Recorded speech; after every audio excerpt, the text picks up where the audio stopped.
شروع اللہ کا نام لے کر جو بڑا مہربان نہایت رحم والا ہے۔ ان فرشتوں کی قسم جو ڈوب کر کافروں کی جان کھینچ لیتے ہیں، اور ان کی جو مومنوں کی جان آسانی سے نکالتے ہیں، اور ان کی جو تیرتے ہوئے جاتے ہیں پھر لپک کر آگے بڑھتے ہیں، پھر دنیا کے کاموں کا انتظام کرتے ہیں کہ وہ دن آ کر رہے گا جس دن وہ زلزلہ آئے گا، پھر اس کے پیچھے اور زلزلہ آئے گا۔ اس دن لوگوں کے دل خوف زدہ ہوں گے اور آنکھیں جھکی ہوئی۔ کافر کہتے ہیں کیا ہم الٹے پاؤں پھر لوٹیں گے؟ بھلا جب ہم کھوکھلی ہڈیاں ہو جائیں گے تو پھر زندہ کیے جائیں گے؟ کہتے ہیں کہ یہ لوٹنا تو سراسر نقصان کا لوٹنا ہوگا۔ تو بس وہ ایک ڈانٹ ہوگی، اس وقت وہ سب میدان حشر میں آ جمع ہوں گے۔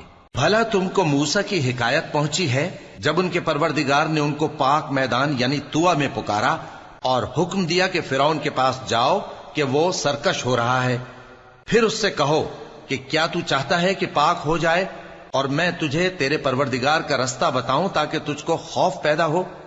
غرض انہوں نے اس کو بہت بڑی نشانی دکھائی مگر اس نے جھٹلایا اور نہ مانا، پھر لوٹ گیا اور تدبیریں کرنے لگا۔ سو اس نے لوگوں کو اکٹھا کیا، پھر بلند آواز سے بولا، سو کہنے لگا کہ تمہارا سب سے بڑا مالک میں ہوں۔ تو اللہ نے اس کو دنیا اور آخرت دونوں کے عذاب میں پکڑ لیا۔ جو شخص اللہ سے ڈر رکھتا ہے اس کے لیے اس قصے میں عبرت ہے۔ بھلا تمہارا بنانا مشکل ہے یا آسمان کا؟ اللہ نے اس کو بنایا، اس کی چھت کو اونچا کیا، پھر اسے برابر کر دیا، اور اسی نے رات تاریک بنائی اور دن کو دھوپ نکالی، اور اس کے بعد زمین کو پھیلا دیا۔ اسی نے زمین میں سے اس کا پانی نکالا اور چارہ اگایا اور اس پر پہاڑوں کا بوجھ رکھ دیا۔ یہ سب کچھ تمہارے اور تمہارے مویشیوں کے فائدے کے لیے کیا۔ پھر جب وہ بہت بڑی آفت آئے گی اس دن انسان جو محنت وہ کرتا رہا یاد کرے گا، اور دوزخ دیکھنے والے کے سامنے لا کر رکھ دی جائے گی۔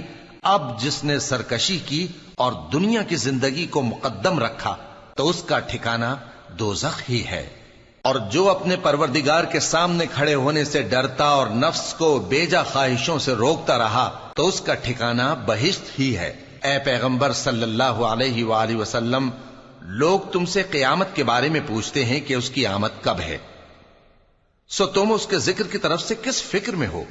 اس کا منتہا یعنی واقع ہونے کا وقت تمہارے پروردگار ہی کو معلوم ہے۔ جو شخص اس سے ڈر رکھتا ہے تم تو اسی کو ڈر سنانے والے ہو۔ جب وہ اس کو دیکھیں گے تو ایسا خیال کریں گے کہ گویا دنیا میں صرف ایک شام یا ایک صبح رہے